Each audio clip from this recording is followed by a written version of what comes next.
the 32nd episode of Directly To. That's right, this is the 32nd consecutive week, sort of, of a weekly podcast here on youtube.com/Directly To You, a fanatixfour podcast.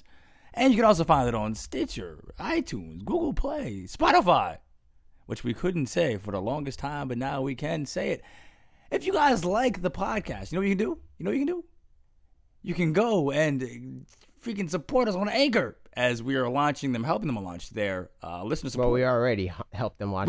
This is the thing. It's launched. It's launched. And you can support us, all right? So anywhere between $1 to $10, anywhere between that sliding scale, you guys can support, the podcast you guys like listening to. We like making for you guys. Also, a new wrinkle in that, we have the ability to be, or you have the ability, I guess I should say, to be members on our YouTube. But you have to go to YouTube Gaming, which is kind of stupid, and maybe it'll change it eventually. Gaming.youtube.com/fanatixfour. If you're a member there, or you support us at the $4.99 level on Anchor, you'll get access to our supporters-only Discord server, where I will be dropping just miscellaneous Nintendo Switch codes that we get. If you join our Discord in general, I'll be dropping codes here and there just on any platform. But like I said, supporters, they get first dibs on the Switch keys.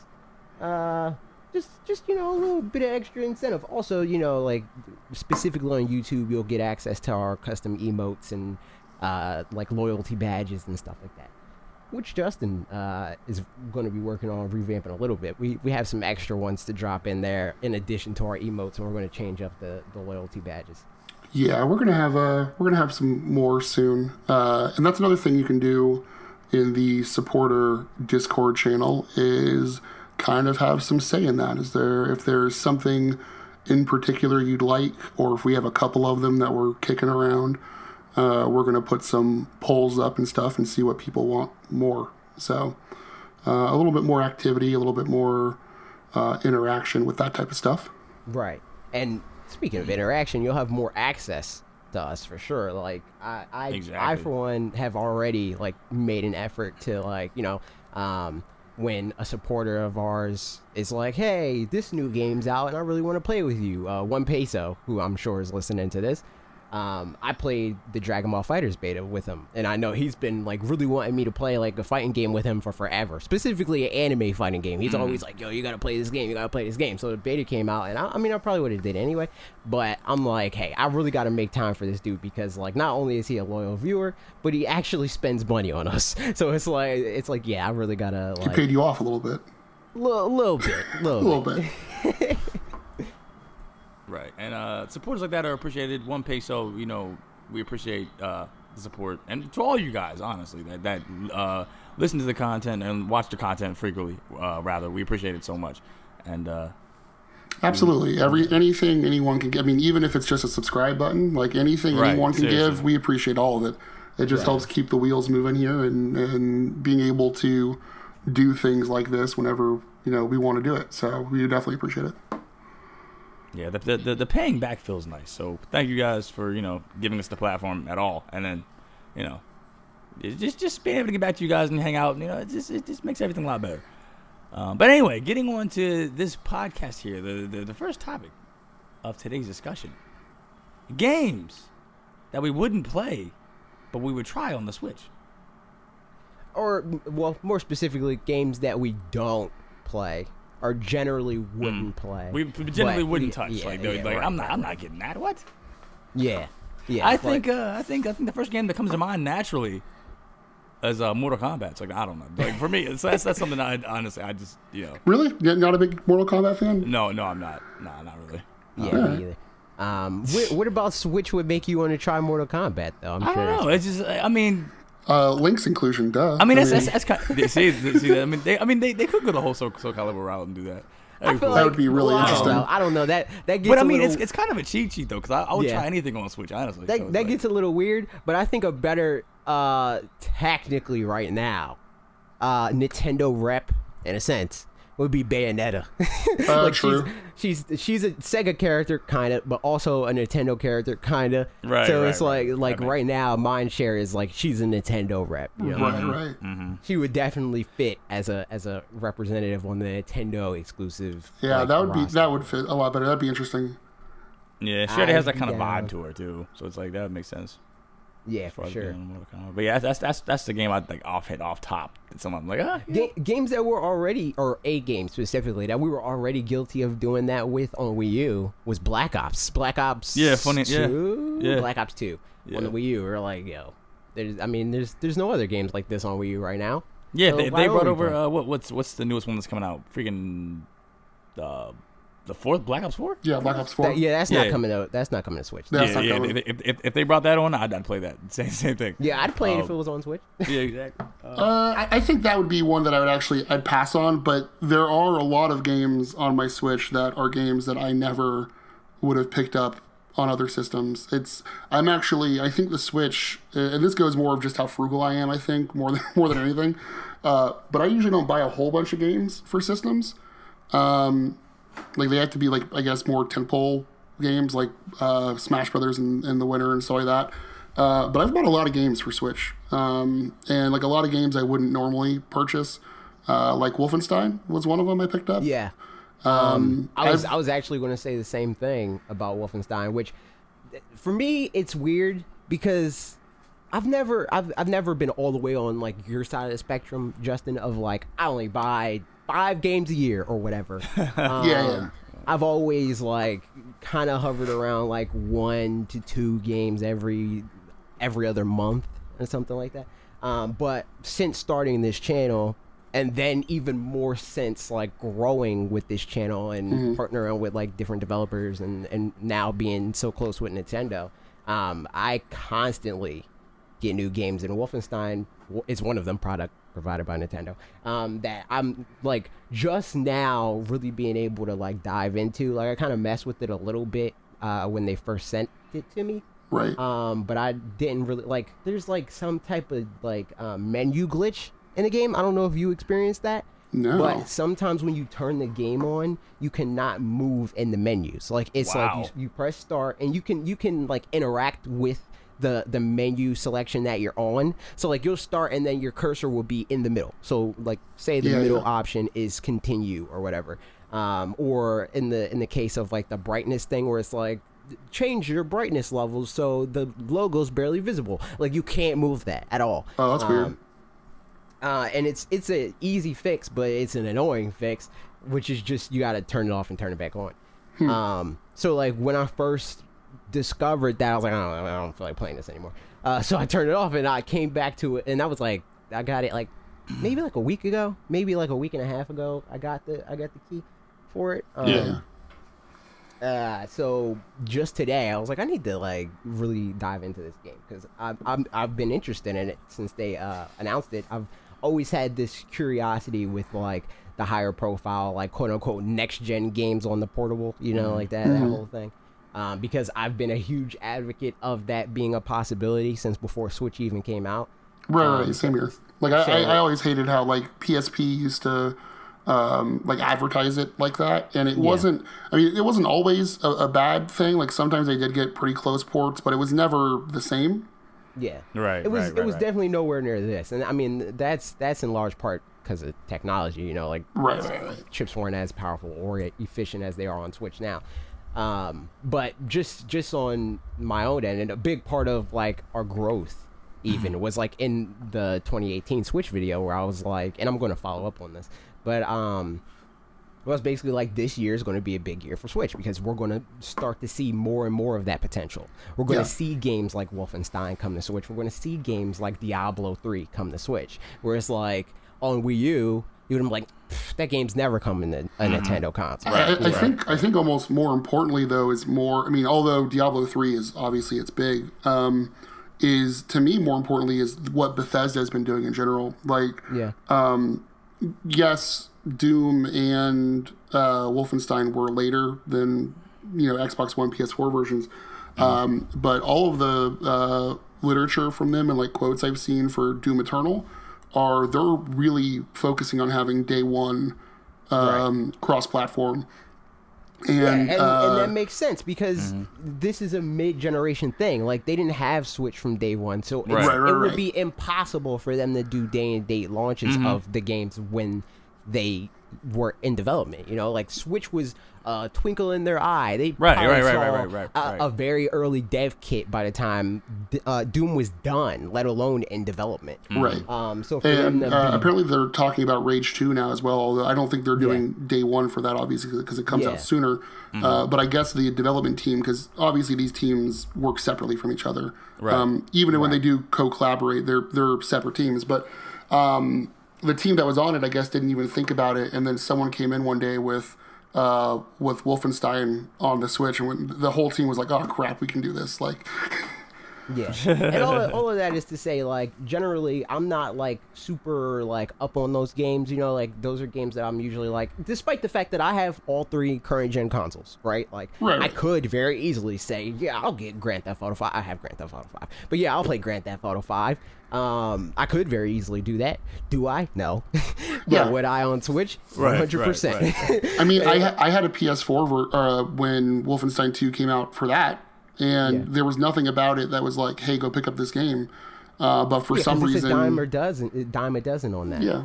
For some reason on Switch, it was a day one purchase. Like, I remember we were talking about whether or not Nintendo was going to send us a code or not. We weren't sure how that was going to work. It was Bethesda. See. It's. I just think it's. Either way, the point is, I purchased it day one. Like, I used my own money and was like, "This is something I want." Like June 30th or whatever. It's on my Switch. Right. I think like, just to speak like just overall, like in a broad sense, is the fact that like even outside of us being so close to, like, obviously you know, are having a channel centered around Switch content, you know, just Nintendo in general. Like, even outside of that, it's just more of a convenience thing. Like, this is like our favorite consoles, you know, to play. So it's like, it just to have everything. We want to have everything on one machine, and if we could do that, you know, it's like that just.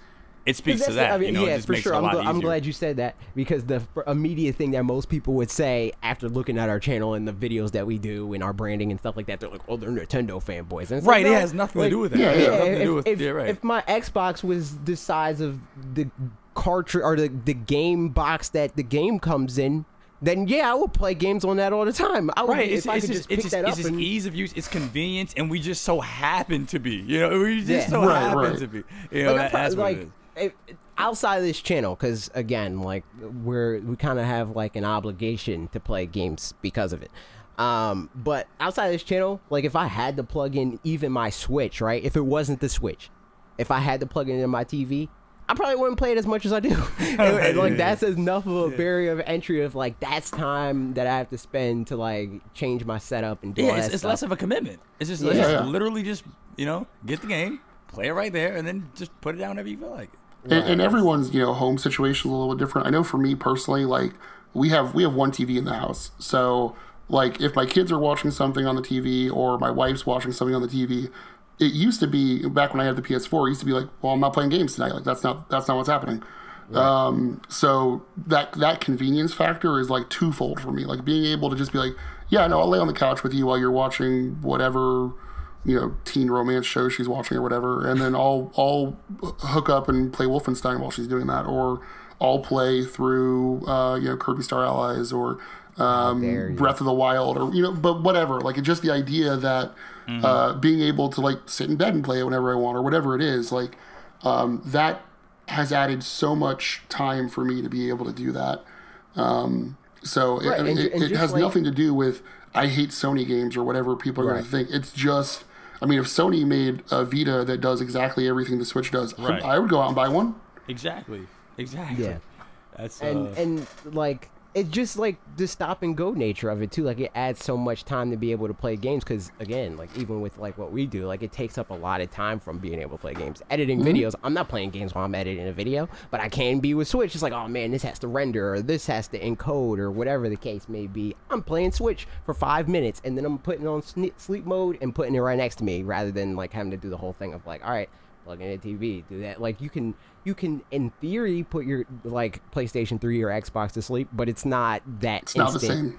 Yeah, it's not that instant. Just press the power or the sleep wake button and be in the game immediately. Yeah. Right. Yeah. I feel like that was important for us to just separate those two and get that distinction, because it's like I don't want people to think like our points are invalid, because like of course you would say that. No, I love a lot of games on Sony, and I think I'm one of the out of the three of us, I think I might prefer third-party games more than the two of you. Not that you don't like third-party games. 100%. 100%. No reservations there. Which I don't necessarily think that I don't know, because for us, like, yeah, you like the third-party games more than we do, but we also like the exclusive stuff from the other consoles more than you do. Like right now, I'm probably going to drop. I don't know what's coming out in September on Switch. I should know this. Monster Hunters. Yeah, don't even know. I'm pretty sure we'll probably be getting Monster Hunter from Nintendo, probably.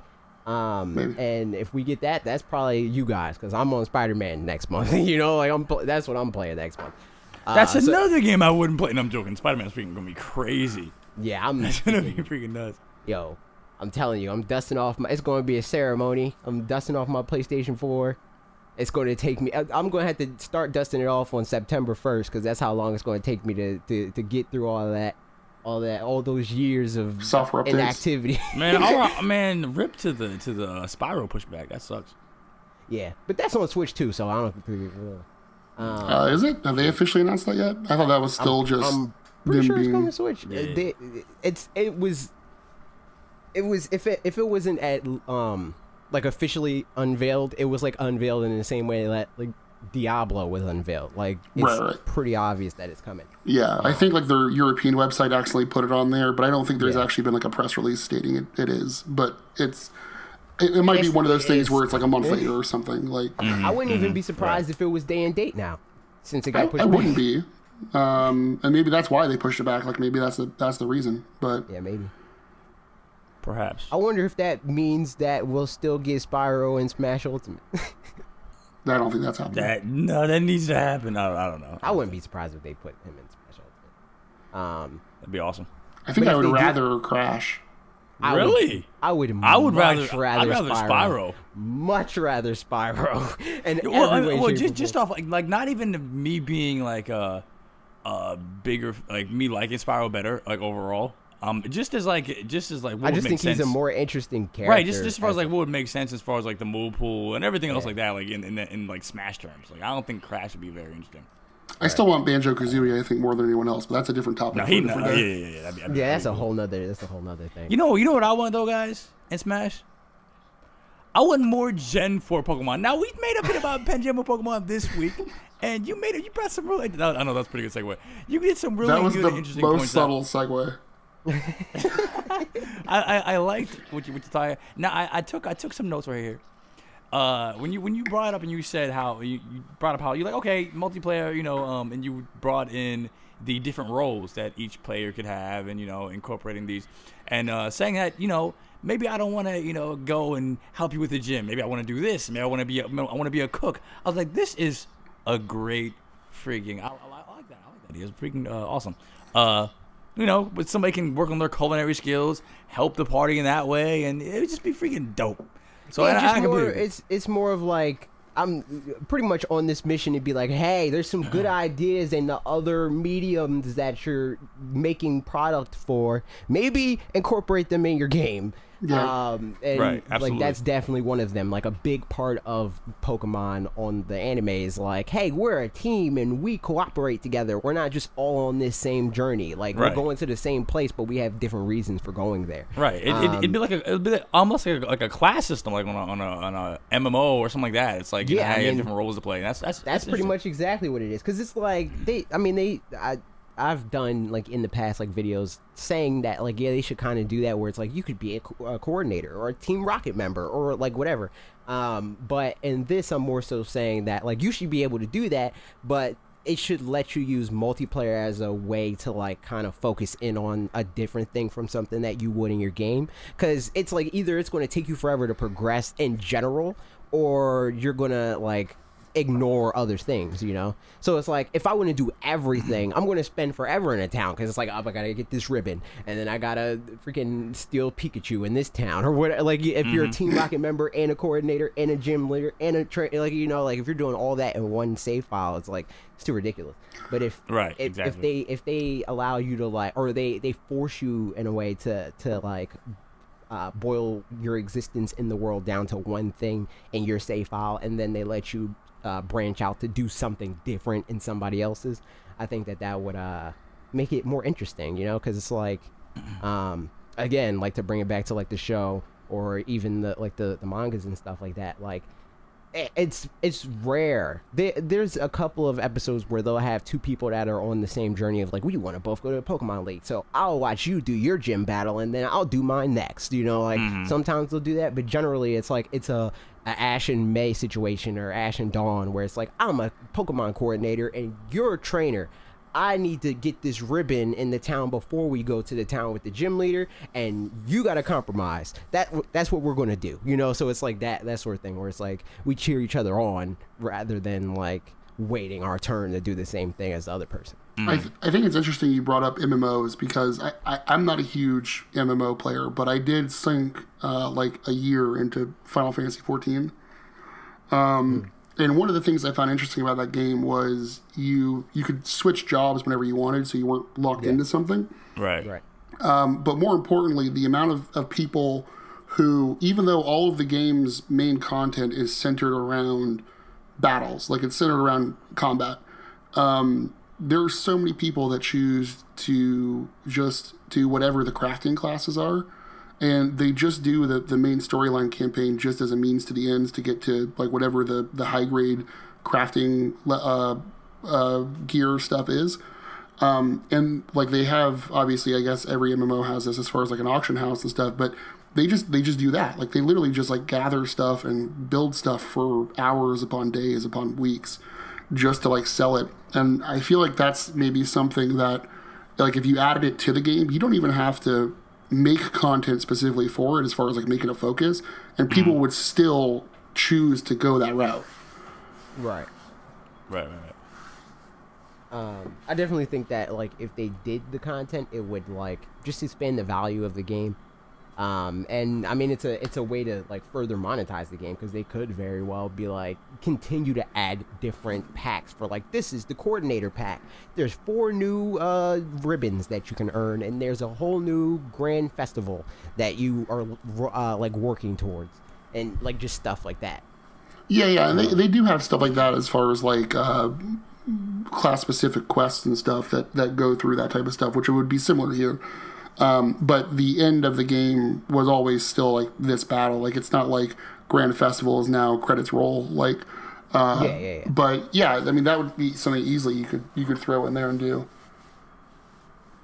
Yeah. Any other notes, Logan? I'm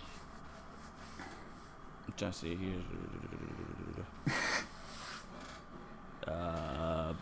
That was really the main takeaway that I pulled, because it was just it's such a good idea. Yeah. I just like that a lot, because I mean, and that worked out well for somebody like me who's not like not really versed in as far as like I feel like you're more of a battler in that type of sense. Like, you're like more versed in here's how you do this stuff, and you know how you and Isaac are, and in that term. So I was like, that'd be freaking sweet. I could freaking fully go into this whole Brock role. Hey, right. It's something for you to jump in on in your level playing field with everybody else already. Yeah. Like, it's this new thing or whatever. Right. Or relatively new in a sense. And one more thing. Yeah. When you delved into the lore, as far as like going back into the past with Dialga and Palkia, like that idea a lot too, because like you said, we have seen deeper stories after Gen 4, but going back and seeing how everything tied together, I feel like that was a good idea as well. Right, because I mean, that's something that they started doing more and more as we moved forward. Is they're like, oh hey, Johto, that's a place, like there was like bits and pieces of that in older games, but they really like lean in on it with the rest of the games, especially like hinting at the next thing, where like in what was it, X and Y, they would like mention Hoenn, so everybody's like, "Oh, Hoenn's confirmed," stuff like that, like like that type of thing. So yeah. You came from Kanto in Shin 7, so Kanto's obviously next. I mean, it was, but I mean, right. Also the changes as far as what different the different region, the effect it has on the Pokemon, and seeing more of that was cool. Good point. Because like you said, it's just not just Pokemon specific, and it should be branched out to more than just here's the different versions of here's the Alola. We should see more of that. Because it definitely started as what is that movie called? The stupid Frieza movie. Resurrection of F. Yeah, that. It was like that sort of thing of like, people like Kanto. How do we get more Kanto? How do we do it? And they're like, oh, okay, let's do these Alolan forms of the Kanto region Pokemon. But it could definitely be more than that.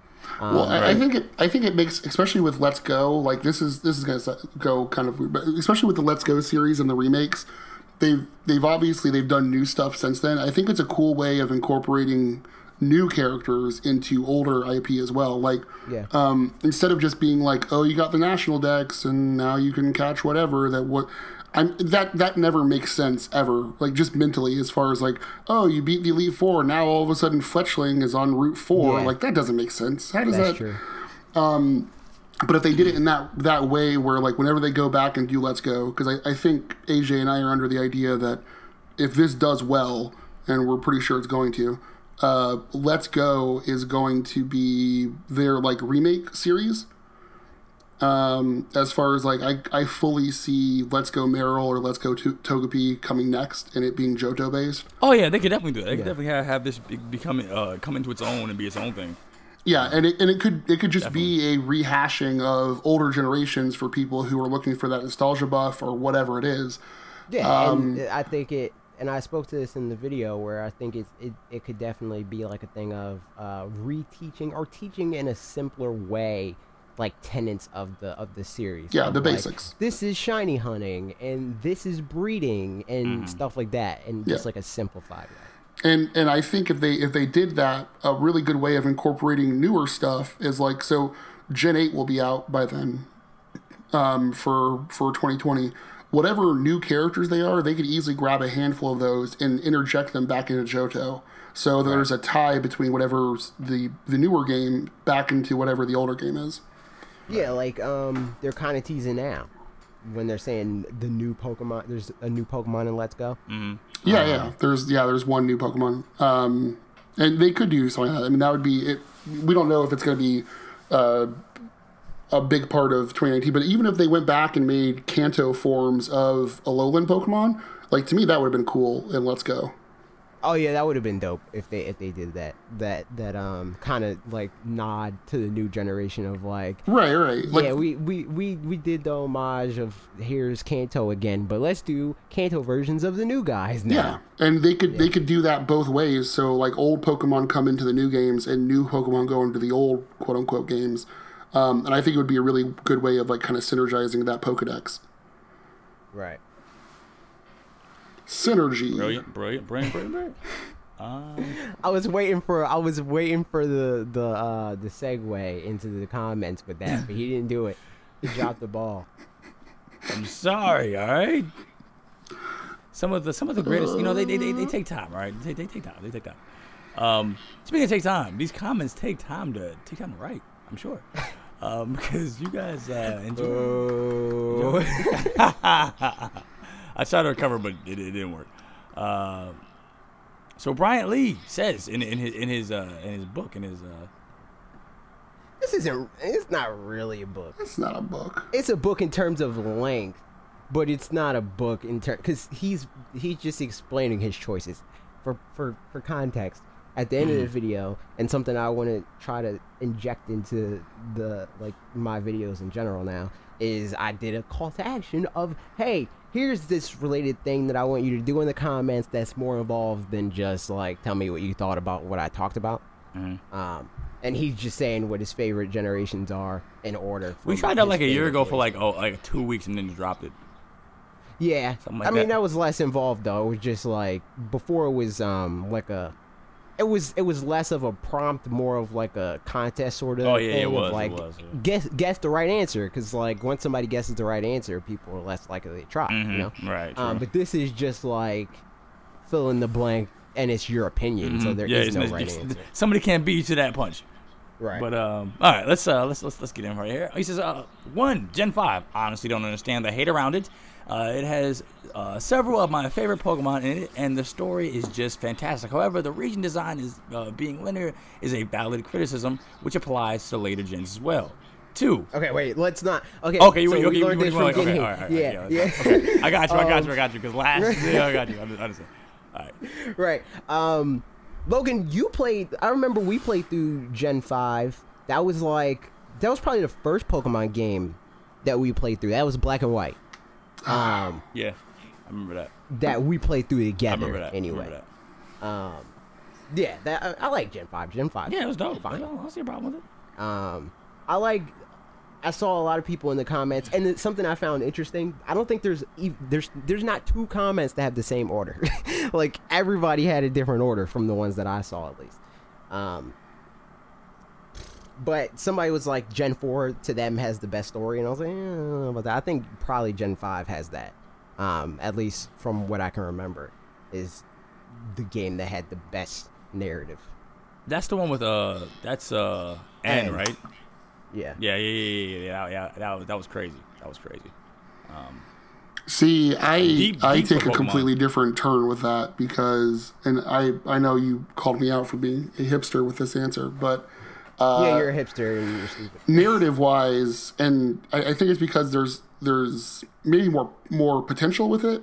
But narrative wise, my favorite narrative was Generation 1 and 2 together, if that makes sense. Like the whole Team Rocket storyline of them coming into power in Gen 1 and then you basically tearing down an empire, and then in Gen 2 the leftovers trying to basically having like a daddy complex of being like, hey, notice me, and then the antagonist being the same thing of being Giovanni's son and never having that attention, and then at some point realizing that, like, because if I remember correctly, the whole storyline was like he saw his dad as weak because he just gave up.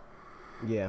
And so like all of that storyline coexisting together to me is kind of the cool thing. But the thing I like the most, I really wish they would do in new games, and hopefully that happens in this next one, is there's so much like journals left around in Gen 1, and they do it more, but in other games, but where they like reference like the whole burned down laboratory in Gen 1 where Mewtwo was quote unquote created. That was sick. I love that freaking. Yeah, it was really cool. There's so many articles like around of like people leaving journals of like what happened and how they created this creature and how it basically destroyed everything and all that. If they made like if they made the legendary and other Pokemon like side quests where you had to like figure out where they are, I think would be a really cool idea. And they kind of hint towards that in Gen 1, but that it ends up going nowhere. They don't use it for the rest of the series in that way. The thing that I think the problem with Gen 1 for me is that, I mean, what it is, it feels really insular, and like this is what this game is and this is what it's going to be. It doesn't really give an impression of a broader world in the narrative. There's like some things of like, hey, you'll maybe see a Pokemon that looks like this, which turned out to be Muna, you know, like the Dream Eating Pokemon thing or whatever. That sort of crap. But like, I feel like, and especially like the part of the Gen 1 story and Gen 2 story that you talked about, I feel like Gen 5 did that, but better and faster and in a way that made more sense, because it's like the son of like, N kind of was manipulated into being the bad person that he was, and then he like slowly started to realize like, oh wait, this is dumb, like, and I'm being used and blah blah blah, like that whole thing. I mean, there were a lot of aspects of Gen 5 that I thought were kind of weird. Because if I remember correctly, the entire storyline for N isn't it basically that Pokemon battling is bad? It was that was the justification that his dad, I think, gets his Adoptive dad, father, I think, yeah, but his yeah. dad That was his whole thing, but he just wanted. He's a bad guy, so he's no. But I mean, like the entire storyline. You're sitting there, you're like, Pokemon battles are bad, but I'm gonna battle you anyway. Like there were so many aspects of that to me that maybe it's because I was older when I was playing. I'm like, you're kind of like you're contradicting yourself all up and down this thing. Like, come on, guys. Yeah, but villains do that all the time. Like, look at and that's the thing that makes them a villain. Is like people talk about a lot with Black Panther of like the villain is like they in their mind. They're like, oh, this is a good cause, and I'm fighting for this cause. But the thing that makes them bad is that how they go about fighting for the cause. Like, them saying battling Pokemon isn't necessarily wrong. Like, that is an ethical thing of, like, is it wrong? I don't know. Like, it's kind of like we're dog fighting for sport. Is that wrong? Yeah, absolutely. Yeah, so, but their execution of, like, okay, let's fix this problem is the thing that's flawed and the thing that, like, makes them villains. And that end of like, yeah, they're hypocritical, and that's how they're villains. Because if they would fix that one flaw of like, okay, this is how we're fighting that, then they could very easily be misconstrued as the bad or the good guy, or not even misconstrued. But it's kind of like the Gundam Wing scenario where like we're gonna stomp out all war. Well, how are you gonna do that? By destroying the Earth. Right, and wait, what? Right, yeah. That's the thing. Right. That's the thing that pushes them over into being villains. But we're spending too much time exactly. on Gen we got into the Gen next 2. segment. All right. Gen 2. Gold and Silver was such great games, and they elevated them to perfection with Heart Gold and Soul Silver. I cannot praise this gen enough. The only things holding it back from the top space of my list is that I wasn't invested in the story like Black and White and lackluster Pokemon designs. For the most part, I love Tyranitar How dare you? and Espeon. How dare you? So they go on to talk about the love for Tyranitar and Espeon. I gotta agree, those are really. How dare you times two? I'm upset that one, he said that Gen 2 has lackluster Pokemon designs, and two, that he made me on the same page as Justin. This is blasphemous.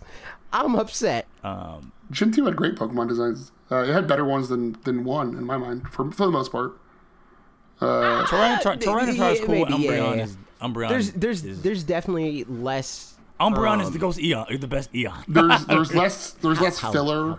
There's less. Well, like, there's less Pokemon. You're a group of eggs. You're just a group of eggs. You're a Pokeball. You know, like there's. You're a Pokeball upside down. No design. Yeah, there's no designs like that in Gen 2 that I can think of. Of course, there's like Togepi, designs that are like, kinda. Yeah. You're an egg. A little bit. But not like just an egg. No. Like Execute is literally just eggs with faces. But yeah, like there's no like, oh, you're just this object or whatever. Right. And Gen 2. But yeah, how dare you? Outside of that, like Gen 2, as far as the game, feelings on here. No, but go ahead. like in retrospect, I don't like Gen 2. Like Gen 2 has almost as many problems. I like the region. I like Johto, and I like I like Heart Gold and Soul Silver. Like again, those are Gen 4 games. I like those games because they executed on concepts that were established there, kind of. But Gen 2 has a lot of the same problems that Gen 1 has. As far as like pacing and like weird battle glitches, like they have a lot of them fixed, like the ghost psychic situation going on there, like that stuff like that is fixed. But there's still like a lot of like, all right, this is like still not in its final form clearly. Yeah, and I mean, I'm not saying that Heart Gold, Soul Silver aren't better than Gold and Silver. I think I appreciate maybe a little bit more of what was capable with. We get it, technology. Justin. You're a hipster. We understand. No. Like the whole Iwata story of how Iwata had to go through and basically figure out how to fit Kanto even on the cartridge. Like that type of stuff, as cool as it is now and much more possible now, that was something that you weren't expecting at all whenever you put Gold and Silver in for the first time. Like, yeah, I mean, that's cool, but that's not how like how I think about ranking games. I'm not like, man, like Pong was such a crowning achievement back in the day, man. Like there was nothing else like it. It's a way better game than Breath of the Wild. Like what? Like it's kind of that example was so crazy, but yeah, because that's the line of thought that a lot of people go through of like, man, like this was from from nothing to something, like, but this other game is iterative of other achievements that came before it, and it's like, yeah, but that doesn't make the thing that came before it better than the thing that came afterwards. It's just better. It's like, yeah, we used horse and buggy to get around before we had Teslas, but that doesn't mean horse and buggies are better than Teslas. Like, but anyway, let's go on to Gen 3, which before we even get into the comment, Gen 3 holds a special place in my heart. Because I like Trico a lot. But anyway. Oh my God. Hashtag Trico is too much freaking water. Dope. Anyway. Mudkip is king. Wait. Just this. Wait, hold on. Just these. Pause. We got to kick Justin off the podcast. Somebody kick him out the call. Just these starters alone. And I'm being biased just because Trico. You know how much I love Trico. But Trico. Wait, pause. You like Mudkip?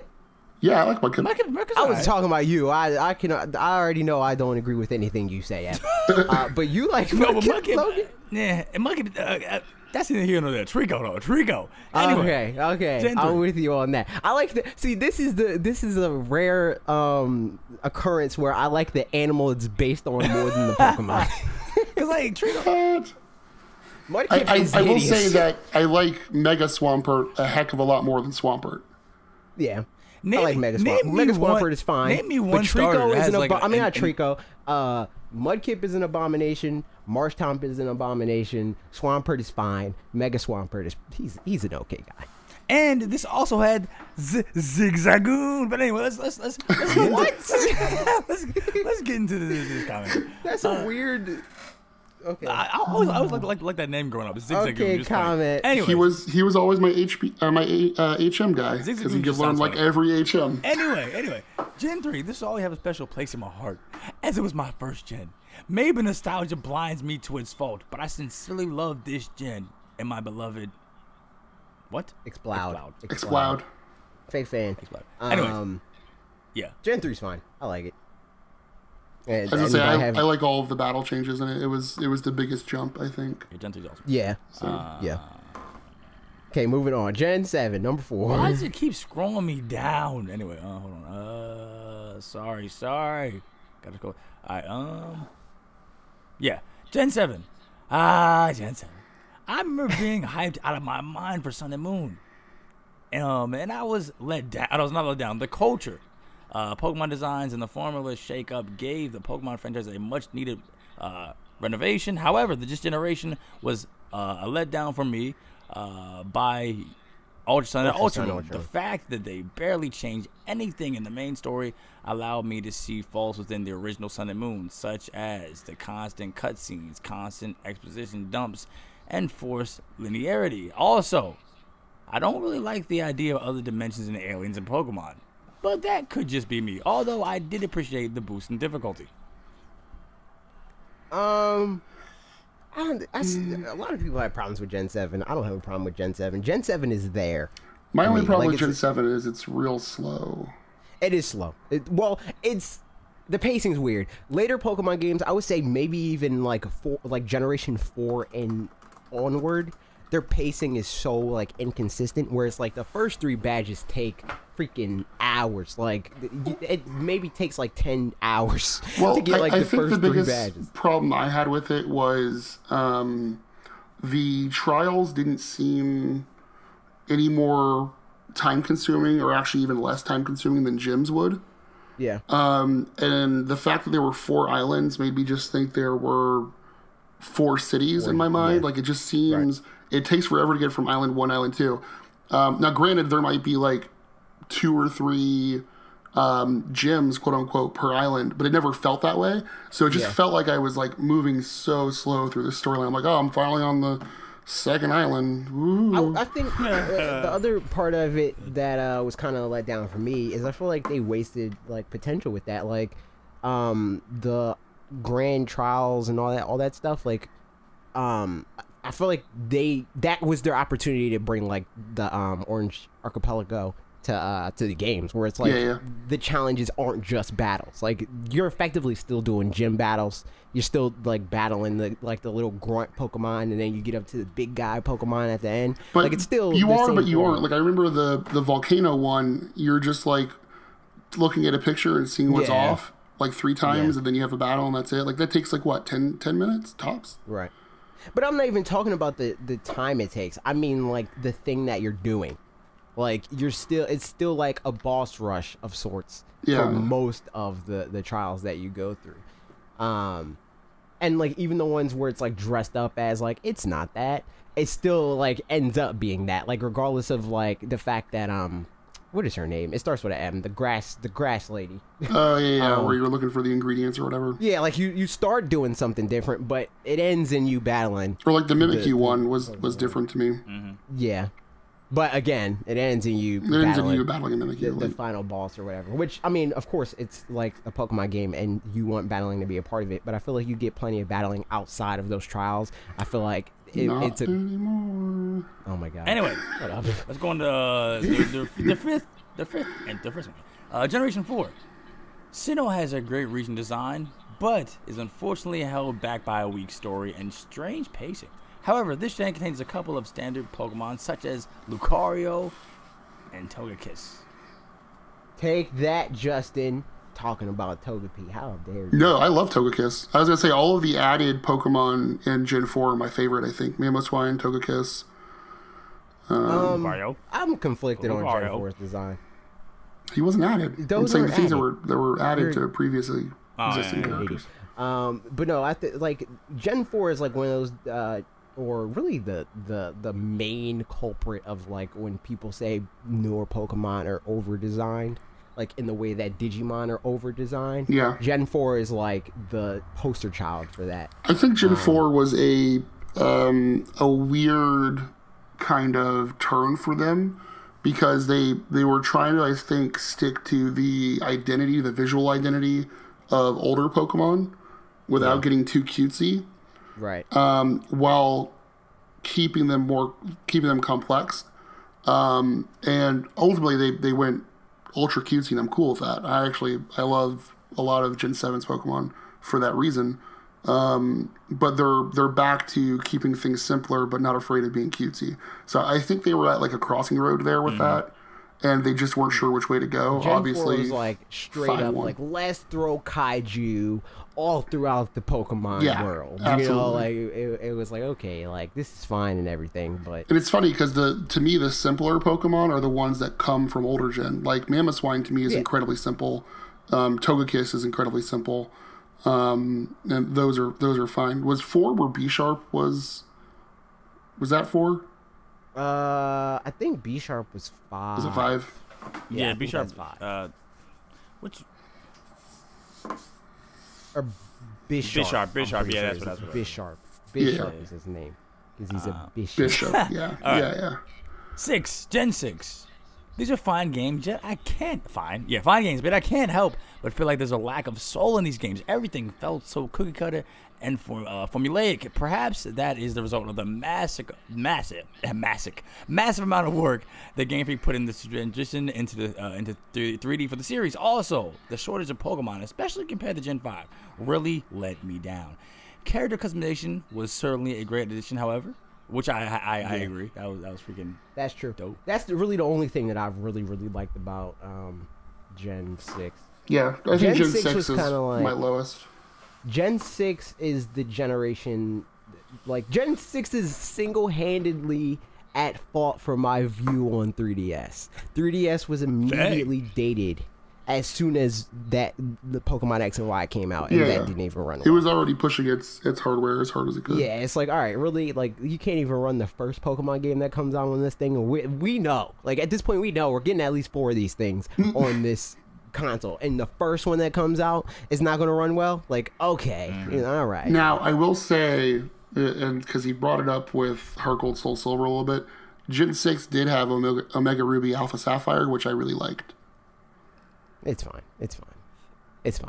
Number 7, Gen 1. Hashtag too much water. Number 7, Gen 1. Hopefully, I do not get attacked by for this choice, but I can understand why so many adore Gen 1. but I put off playing these games until they released on the 3DS. These games have not aged well, with numerous glitches, and level spike in yellow was annoying. The original 151, however, were extremely special to me as I grew up watching the Indigo League anime. Also, they are some of the best designed Pokemon in the entire franchise. What do you guys think about the last part? As far as like the I agree with everything he said, every single thing that he said, and I agree with the placement. We all know through my comment that I put it at 1. But yet again, part of this is, I think also he said that he didn't play them until 3DS. You're going to notice, I think, those glitches and stuff a lot more than someone who played it back in 97 who it didn't look off. You know what I mean? Right. I mean, I played them when they came to the US. I didn't notice back then that they had glitches, but as like a Pokemon fan that is like always looking for another Pokemon fan, like currently right now, my brother freaking called me up last month and was like, yo, we're playing through all the Pokemon games. I'm like, I guess I've got to freaking play through all the Pokemon games. So it's like I return to games often. So those things are like, I'm hyper aware of those things of like, okay, like this is dumb, this is a weird glitch, this pacing's dumb, they didn't have this figured out yet, the battling system's weird here. So I never developed those like rose tinted goggles for Gen 1. The Pokemon, love the Pokemon. Like the region, love the region, but the games, not so much. Right. So yeah. All right. And that's probably another thing with, and I said this in my comment, that when I do this analysis, I put all of that into the generation, because in my mind, like I don't think of Kanto as a Gen 3 game, even though Fire Red, Leaf Green came out then. It's just like the way my mind segments that. So like when I think of Gen 1, I think of everything that's included in that, as far as Kanto, the Pokemon, characters that are involved, in my decision. So it's not just, the battle system was kind of janky, and I categorize generations in the way that I'm pretty sure Game Freak and Pokemon Company categorize generations, and like if you would look on like Bulbapedia of like where they have them broken out as Gen 1, and then they'll list like Pokemon Yellow, Pokemon Blue, Pokemon Red, Pokemon Green, Pokemon Stadium, you know, like that's Gen 1. Like that's how they look at Gen 1. That's how I look at Gen 1, is by the games. The regions is like this whole can of worms, because it gets broken out and into other regions, and other Pokemon get added from those regions in the later generations. So it's like it's not a cookie cutter, like a clean enough like split. If you're like Heart Gold, Soul Silver, Gen 2 games. Like, are they? No. I don't think of Heart Gold, Soul Silver, but I'm saying is I don't put those into necessarily my idea of like I'm just considering the main series games, not any of the remakes. Like I'm not using Fire Red as a plus for Gen 3, or Heart Gold, Soul Silver as a plus for Gen 4. But I feel like you're thinking about Gen 3 by way of Fire Red and Leaf Green as a plus for Gen 1, and I think that's equally it equally skews the decision of like Gen 1 is great because in my mind not Heart Gold, Soul Silver, Fire Red and Leaf Green are a part of that, and they're pretty good, you know, like that whole thing. And I think that maybe. I think that that's just as unfair, if not more unfair, to like paint the how the generation as a whole is, because like Fire Red and Leaf Green leaps and bounds like by far, like night and day in how good the games are. Like if Gen 1 was Fire Red and Leaf Green, probably would be one of the best gens. I don't know if it would be my favorite, but it would be up there. But as is, like with Gen 1 being the Game Boy generation, like I don't know. It's like I don't know.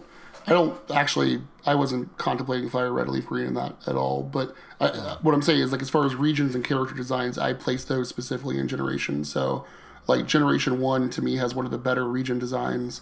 I think a lot of the characterizations for the characters are better.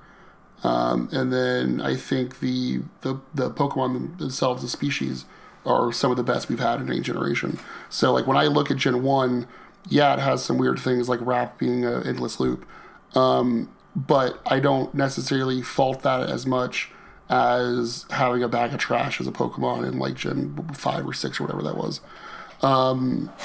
So it's. I mean, to be fair, again, like we said already, like Gen 1 wasn't free of. Oh yeah, you're just a pile of garbage. Like, No, I agree. It has its own waste. things. You know, Muck, Voltorb, Electro, Execute. Those are all definitely on the lower end of the spectrum. But the higher end of the spectrum, I think, is higher in Gen 1 than a lot of other gens get. All right, thank you, Bryant, for that. For your comment. We got to get going on here. So something to me. Yeah, we gotta go. All right. Yeah, for the rest of these, since it's mostly like we already touched on our larger thoughts on each generation, so we'll just run through like I like this generation, then this one. All right, cool. Ben Turner says, number 1, Gen 4, Heart Gold and Soul Silver are the best games. Johto was my first region, Gen 2, and the trailing Pokemon is the best. DPP are also excellent. Finally, truly 2D, final 2D entry, which I'm a fan of. I guess like we said, we already kind of. We're just number 2, they have Gen 3, better versions of the Kanto and Hoenn games, the regions with the best starters overall. Number 3, they have Gen 6, X and Y, Hoenn remakes, and the first true 3D gen. Also, my first level 100 Pokemon is from this gen. Love you, Charizard. Oh, come on, Charizard, really? Garbage. No, I'm joking. What?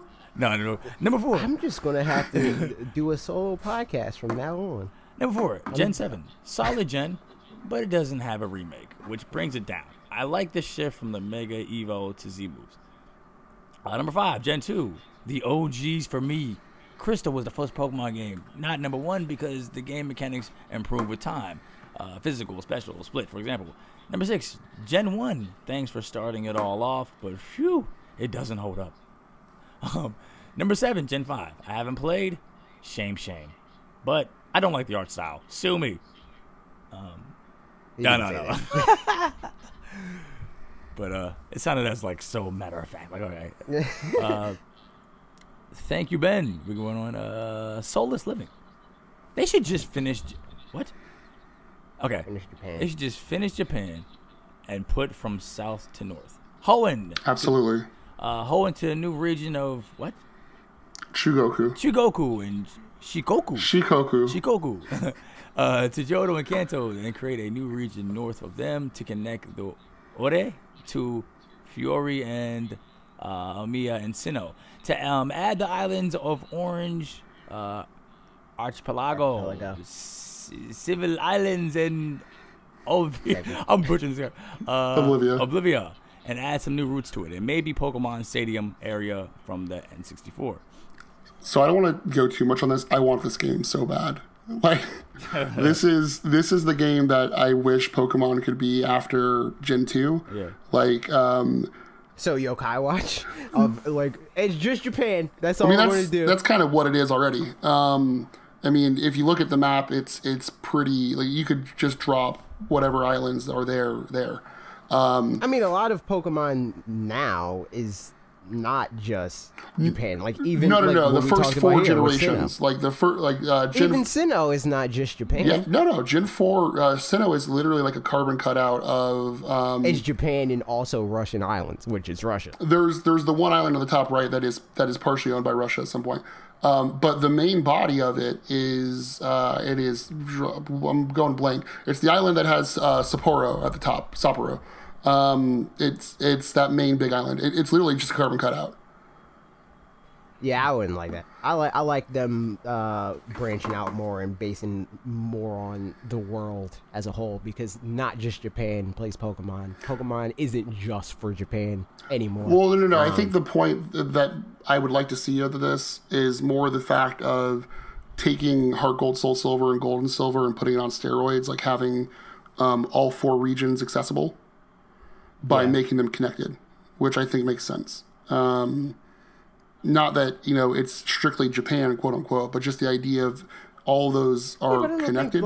I don't think for that to happen, you need to have them next to each other. It's not like in the Pokemon world, they don't have boats, planes, trains, etc., etc. Like it's like They could easily be like, all right, this region's based on Hong Kong, this region's based on Brazil, this region's based on Canada, and this region's based on Egypt or whatever. Like, they could easily do that and still have them in the same game. But I mean, I think what the point he's making, and the point I'm making is, if they're already cut that way, like if you look at where Johto and Kanto are cut, obviously, and then you look at where Hoenn cut, it should match up where the top right corner of Hoenn is the bottom left corner of Johto. As far as there's a landmass there on the map for Hoenn that looks like the island you get to in the bottom left of Johto. So it's already there. Like, just put it together.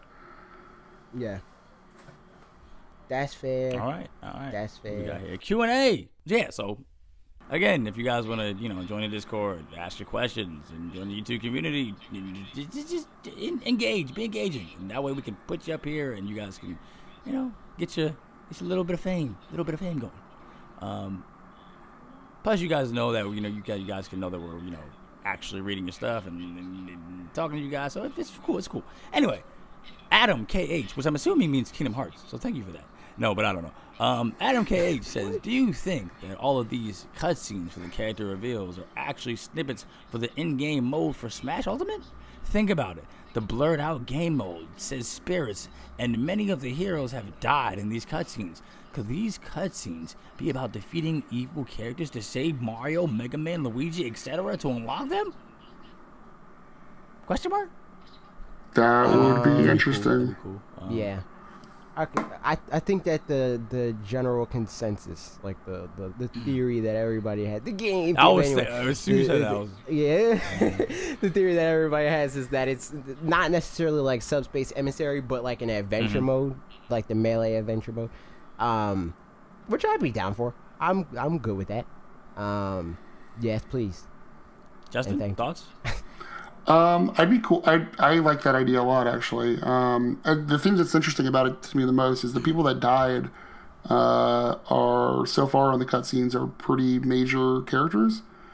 So it would be interesting if you didn't have them unlocked, I guess, or maybe they were locked behind something in one player. I wonder, the thing that I'm curious about is, I mean, every cinematic that we've gotten for Smash Ultimate, everyone has been like dark. Yeah, this is very dark. And the only one that like somebody didn't like straight up die, at least as far as we know, is the one with the Inkling girl. Is she dead? I don't know if she's dead or not. I don't know. Maybe she'll respawn. It's fine. Yeah, right. She could very well be dead. She'll come up out of ink. It's all good. And if she's dead, also, did the Inkling boy just bounce on her? Like, where did he go? Oh, yeah, he completely left. Yeah, right? He saw the giant thing of fire and was like, yo, I'm going. He was just He said, gone. I'm not here. This is not for me. But if she's one of the people that are gone and dead, I don't know if it's just like the classic characters. But I don't know if she's dead because we didn't see her on camera die. I don't know. We'll have to find out.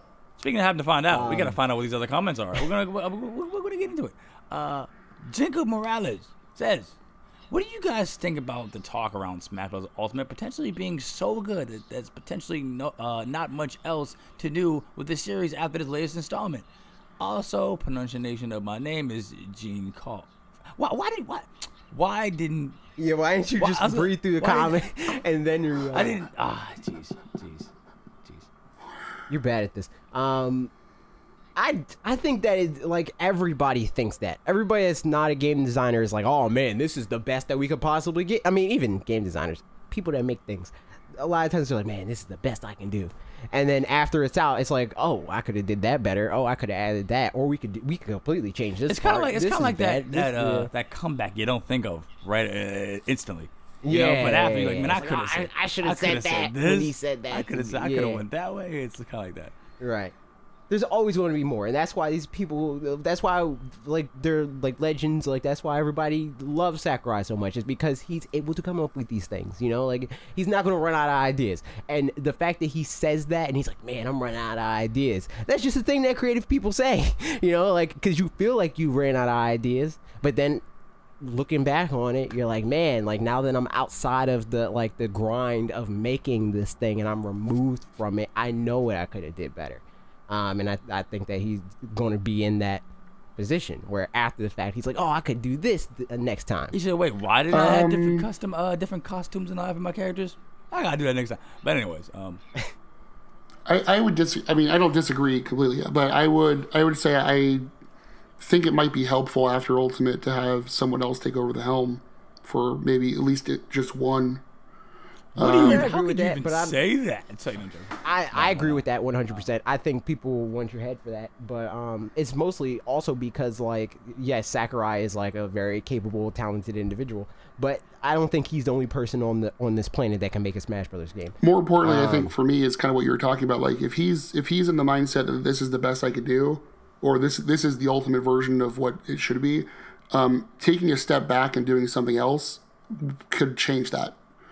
But I feel like he always has that thought. Every game. At the time of completion, he's like, Smash 4 is the ultimate, you know, in his mind at the time. But Melee is the best game I'll ever make. I'm never doing another. He'll naturally Brawl's the best game I'll ever make. I'm never doing another one. I mean, granted, there was like, what, 8 years between Melee and Brawl?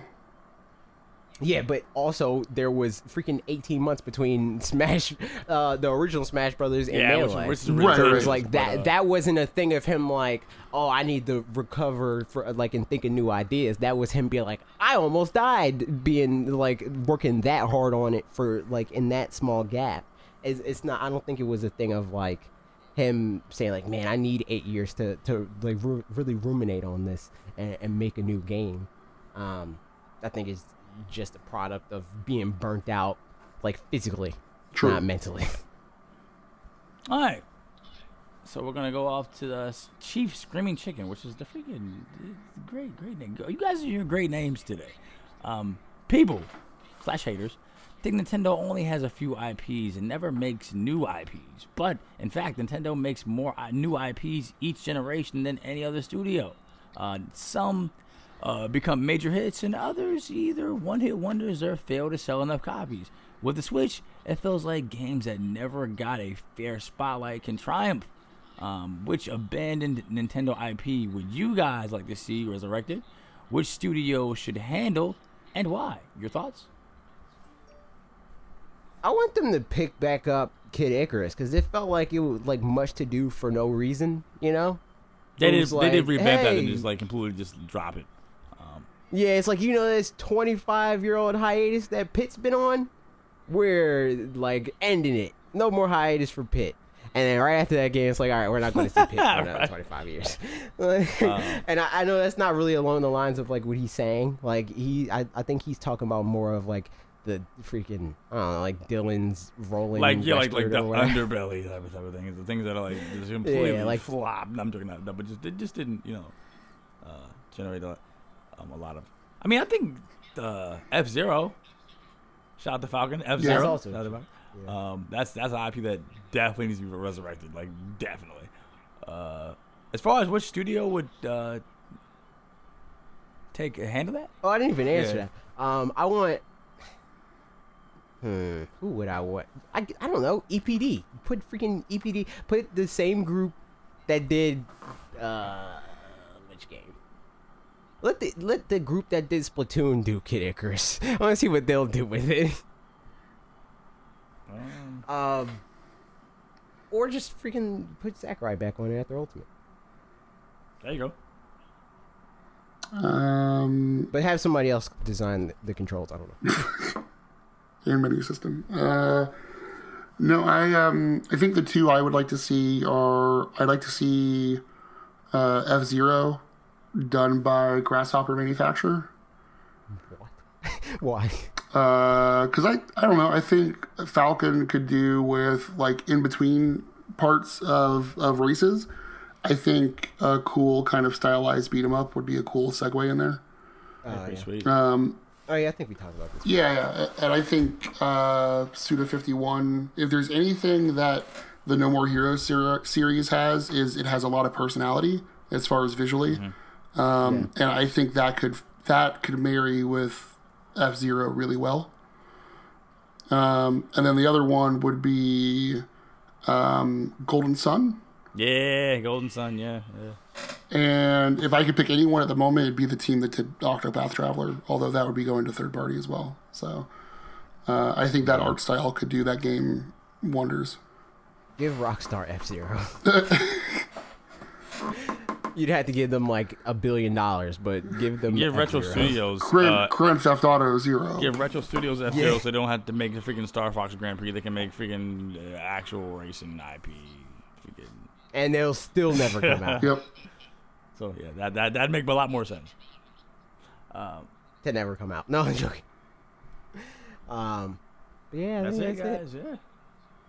Final thoughts, AJ? Did I already say apple a day, something like that? I I don't know if think I you said said apple last a week. day.